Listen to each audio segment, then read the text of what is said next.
शून्य से अनंत तक कहानी गणित की।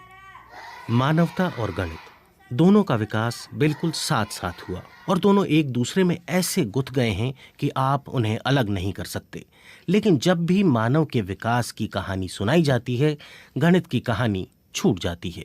आज उसी गणित की कहानी जिसकी पीठ पर दुनिया का सारा विज्ञान टिका है। विज्ञान ही नहीं, कलाएं भी इसी गणित पर टिकी हैं। ये जो आप सुन रहे हैं, ये है 16 बीट्स यानी मात्राओं वाला 3 ताल। एक ज्यादा या एक कम, ये संगीत से शोर में बदल जाएगा।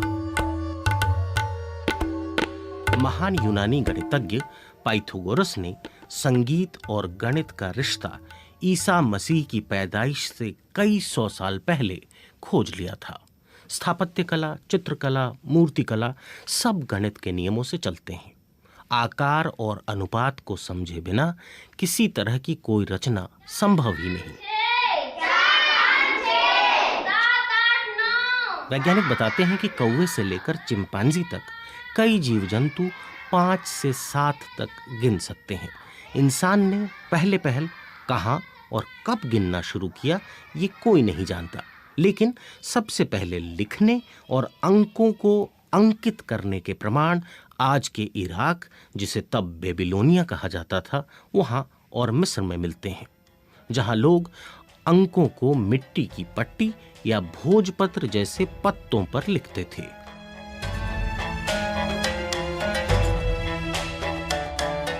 इस धरती पर इंसान की बनाई हुई सबसे पुरानी चीजों में से एक है मिस्र के पिरामिड। अब से तकरीबन 5000 साल पहले बने पिरामिड इस बात का अंदाजा देते हैं कि ज्यामिति या जियोमेट्री का विकास भी काफी पहले शुरू हो गया था। जाने माने गणितज्ञ मार्कस दू सौते समझाते हैं कि ज्यामिति के ज्ञान के बिना पिरामिड जैसे स्ट्रक्चर नहीं बन सकते थे। For me, the most impressive thing about the pyramids is the mathematical brilliance that went into making them. मेरी नजर में पिरामिड की सबसे खास बात उसे बनाए जाने में गणित का अद्भुत इस्तेमाल है।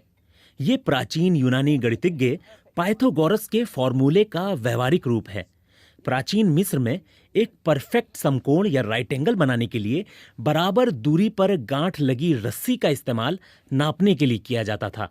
इसका फॉर्मूला था, पहली भुजा 3 गांठ लंबी, दूसरी 4 गांठ लंबी और तीसरी 5 गांठ लंबी।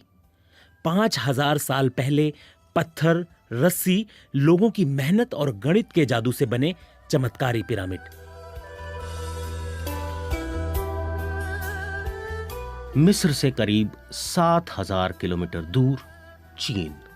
गणित की कहानी का अगला पड़ाव, ग्रेट वॉल ऑफ चाइना। हजारों किलोमीटर लंबी दीवार जो सदियों तक बनती रही। चीन की दीवार का पहला पत्थर अब से कोई 2500 साल पहले रखा गया होगा। ऊंची नीची जमीन पर सुरक्षा के लिहाज से मजबूत दीवार बनाना आज के इंजीनियरों के लिए भी चुनौती है।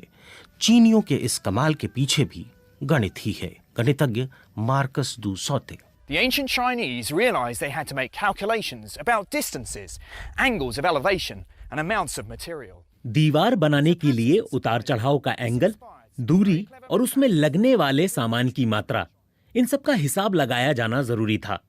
इंसान शुरुआत से गिनती के लिए अपनी उंगलियों का इस्तेमाल करता रहा है। चीनियों का गणित बांस के टुकड़ों के सहारे चलता था।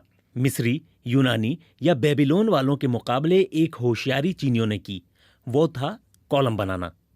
इकाई, दहाई, सैकड़ा, हजार, 10,000, लाख, इस तरह बहुत बड़ी संख्याएं आसानी से जोड़ी घटाई जाने लगीं।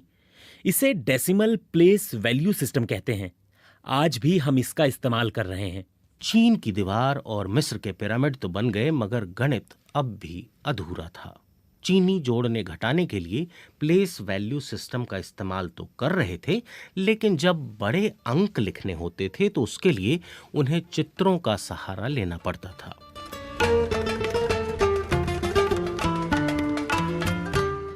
मिस्र, मेसोपोटामिया, बेबीलोन, यूनान, चीन, हर जगह लोग अपने कदमों, हाथों की लंबाई या बित्ते से नाप तोल कर रहे थे।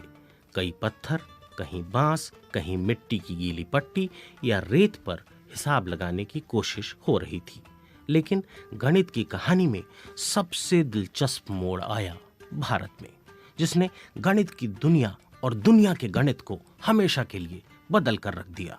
1 से 9 तक के अंकों का इस्तेमाल चीनी बेबीलोन वाले भी करते थे, लेकिन भारत के लोगों ने इन नंबरों को लिखना आसान बनाया। मगर कहानी का ट्विस्ट ये नहीं था। इंसान के हाथों में 10 उंगलियां थी।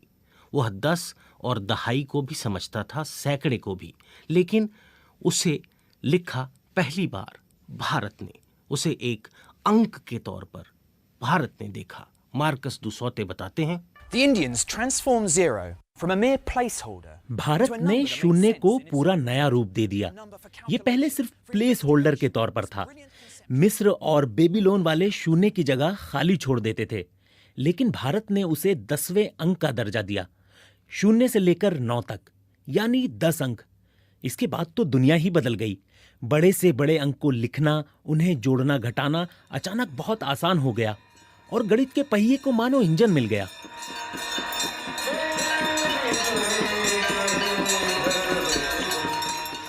शून्य का विचार भारत के लिए सहज स्वाभाविक था।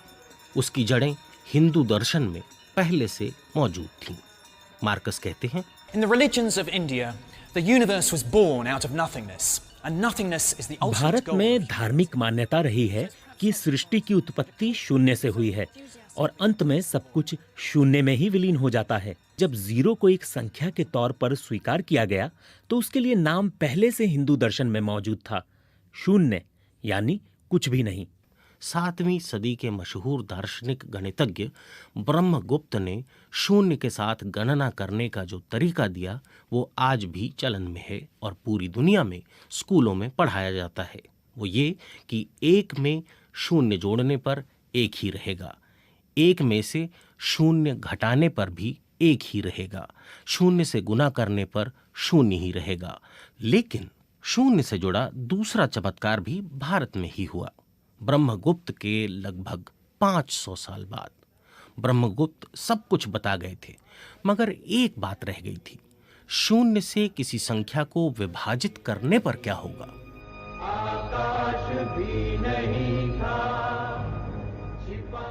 इस सवाल का उत्तर दिया 12वीं सदी के एक गणितज्ञ भास्कर ने। उन्होंने बताया कि 0 से भाग देने पर परिणाम होगा अनंत। ये अनंत भी हिंदू दर्शन की ही कल्पना थी, जिसमें ईश्वर का स्वरूप अनंत बताया गया है। अनंत के आइडिया को कुछ इस तरह समझ सकते हैं। Brahmagupta's rules about calculating with zero are taught in schools all over the world to this day. अगर आप एक फल को एक बार काटेंगे तो वो 2 हो जाएगा।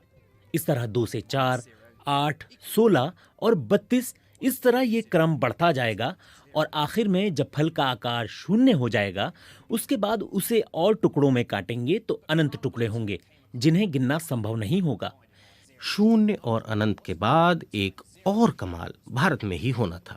दरअसल भारत दुनिया का पहला देश था जिसके दार्शनिकों ने इस बात को समझा कि अंक सिर्फ गिनने, जोड़ने या घटाने के लिए नहीं हैं, बल्कि वे अदृश्य और अमूर्त इकाइयां हैं जो मानवीय कल्पना की गुलाम नहीं हैं बल्कि स्वतंत्र हैं, उनका अपना अस्तित्व है। यही वजह थी कि भारत ने दुनिया को नेगेटिव नंबर का आइडिया दिया। मार्कस दुसौते कहते हैं कि भारत के गणितज्ञ नेगेटिव नंबर के सिद्धांत से परिचित थे। इस मामले में वे यूरोप से बहुत आगे थे। इसे वे ऋण कहते थे, यानी कर्ज। इसी से शब्द बना ऋणात्मक अंक। जैसे 3 में से 4 घटाने पर क्या होगा? वो 0 नहीं होगा, वो -1 होगा। ये विचार भी भारत का था। Now, a plus b the whole squared, right? Okay. So if I have a line, all right, yes, and I have an arbitrary point over here. समीकरणों यानी इक्वेशन का इस्तेमाल यूनानी, मिस्री, बेबीलोन वाले और चीनी भी कर रहे थे और अपने अपने तरीके से कर रहे थे। अंक गणित, ज्यामिति और समीकरण, ये सब आपको अब जटिल लग रहे होंगे। ठहरिए, एक और ज़रूरी चीज़ जो इन सब से जटिल है उसका नाम है त्रिकोणमिति यानी ट्रिग्नोमेट्री। सुनिए मार्कस क्या कहते हैं उसके The बारे में। Indian astronomers could use trigonometry to work out the relative महीने में distance 2 between the bar Earth and जब चांद आधा होता है तो वो सूरज के ठीक सामने यानी सीधी रेखा में होता है। उस दिन धरती, सूरज और चांद के बीच एक परफेक्ट राइट एंगल यानी समकोण बनता है। वे नाप सकते थे कि धरती और सूरज के बीच बनने वाला कोण 1 डिग्री का 7वां हिस्सा है। त्रिकोणमिति के साइन फंक्शन से पता चलता है कि 1 डिग्री के 7वें हिस्से का मतलब है 1 का अनुपात 400। इसका मतलब यह है कि धरती से सूरज की दूरी चांद के मुकाबले 400 गुना अधिक है। यानी भारतीय गणितज्ञ धरती पर बैठे बैठे अंतरिक्ष नाप रहे थे।